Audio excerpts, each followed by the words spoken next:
Okay, let's see how to solve a Clairaut's equation. A Clairaut's equation is of the form y is equal to p of x plus f of p. What is p? P is nothing but d by dx. This has the origins from partial differentiation, guys. All of you might be aware of R, S, and T, which are second order derivatives.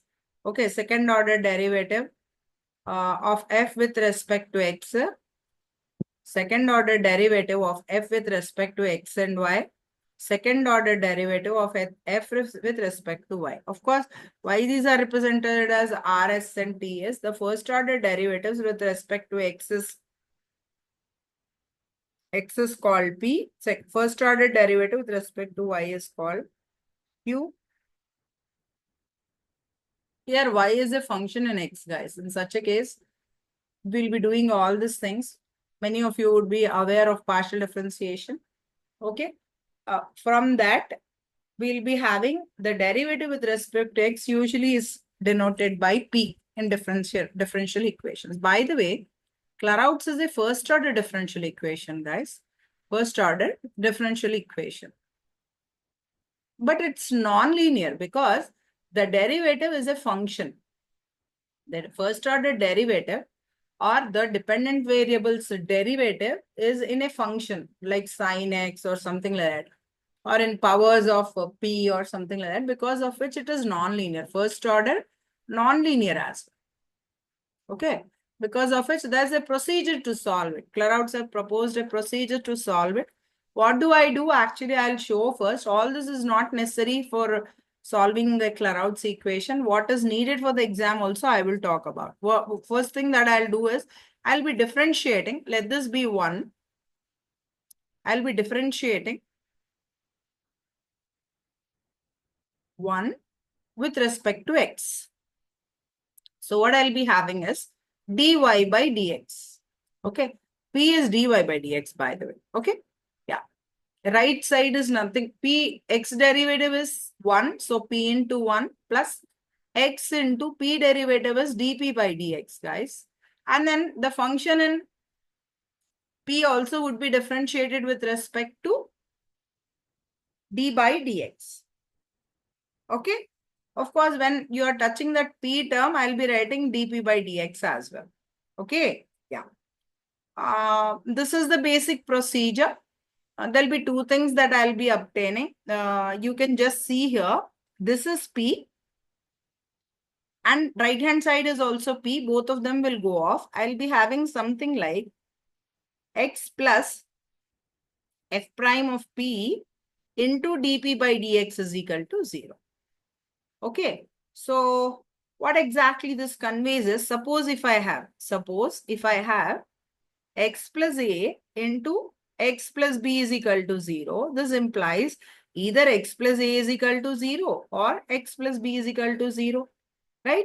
If I have two factors, then either of them need not be that both of them are 0. Okay, any one. So accordingly, I'll be doing either this is 0 or dP by dx is equal to 0. What is, just tell me one thing. A derivative of a term is 0 implies what that term is equal to. Derivative of p is equal to 0. What does that imply? That implies that p is a constant. Yes or no? Yeah.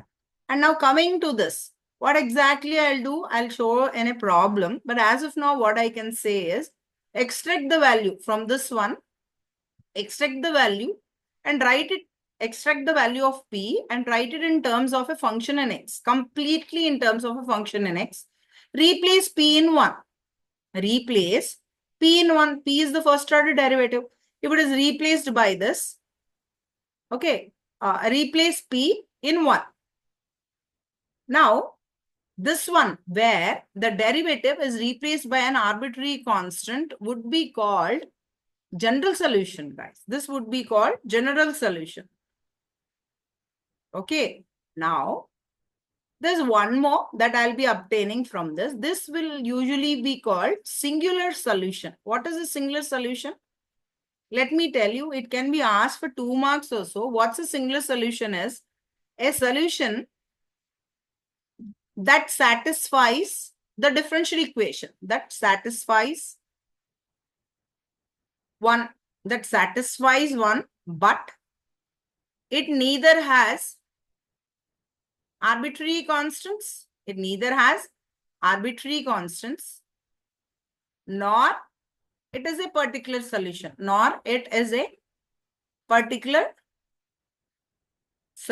That means what? Neither it is YC nor it is YP. Okay. But even then, though it is not YC, though it is not YP also, it satisfies the differential equation. That means what? You give particular values to the arbitrary constants, you will be getting particular solution. It is not that one. Neither it is YC. Okay. Such a solution would be called a singular solution. You can be asked to define what a singular solution is. Okay. Usually you can be asked to define what a singular solution is. Okay. Now let me do a problem. An example. Okay. I'm being given, and just you'll be asked to solve, guys. Of course, if the examiner is good enough, he'll be giving you solve the Clairaut's differential equation kind of things. Okay. Otherwise, solve. The question will be like this. And since P is there, you should be able to trace out that it is Clairaut's. And clearly, you should make a mention that it is Clairaut's equation, for which again you will be scoring some marks. Okay. Do write that it is a Clairaut's differential equation. It's a Clairaut's differential equation. Then whatever procedure you are doing, there'll be no problem to the examiner. Once you say the category, he knows how you will be solving it. Or okay. Now, it's a Clairaut's differential equation. I cannot say now exactly. I'm sorry. First, I have to rearrange it to Clairaut's standard format.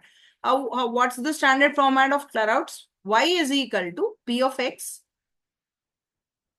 Y is equal to P of Px plus function in P. Okay. So I should rearrange it, for which I'll be taking sign towards the left. I'll be having sine inverse P. This is equal to y minus xp or px I'll be writing. And then finally, y is equal to px plus sine inverse p. Sine inverse p is nothing but the function in p. And the remaining part is Clairaut's. Now I should write the statement that it's a Clairaut's differential equation. Hence, what I will do, for general solution, I will directly write, or you can solve like how I have done for the standard case. Okay, general solution is put P is equal to C in 1. So what I'll be getting? Y is equal to Cx plus sine inverse P, sine inverse C. That would be my general solution. How do I get my single solution? Solve means you should find both the solutions. If you are asked for only one, you'll be doing only one. Either the general or the singular. General solution can again be asked for 2 marks, guys. So be cautious, right? Sometimes it can be asked, right? So singular solution, how do I do? X plus f prime of P is equal to 0 is what I've got, right? F prime. F prime is what? Sine inverse derivative. X plus sine inverse derivative is what? 1 by under root of 1 minus x squared. In the place of x, I have P. So it is x plus 1 by under root of 1 minus P squared. So it is this. What I'll be doing is I'll be rearranging it to extract the value of P. So x would be what? Minus 1 by under root of 1 minus P squared. Okay. I can reciprocate it. Okay. So I'll be getting 1 by x is equal to minus under root of 1 minus P squared. Squaring on both sides. Anything you do, I'm just doing this. Squaring on both sides, I'll be getting what? 1 by x squared on the left. Right side, root will go off, negative sign also will go off. So 1 minus P squared will be left. So what will be the value of it? P squared is equal to 1 minus 1 by x squared is what I'll have. Or P value is what? Plus or minus, right? So accordingly, I'll be writing. What's this value? P is equal to, of course, I can take the LCM as well. X square minus 1 by x squared. P is nothing but under root plus or minus. Anything you can consider. Okay. So P is nothing but under root of x square minus 1 by x. Fine. This thing I'll be substituting the value of p in y is equal to 1. Y is equal to under root of x square minus 1 by x into x plus sine inverse of p na under root of x square minus 1 by x. Of course, here x gets cancelled and this would be the singular solution. Further, you can simplify if you want. Otherwise, this would be the singular solution. Or directly you can you do the procedure that I have done. Okay? Yeah. I'll do one more problem in the next video.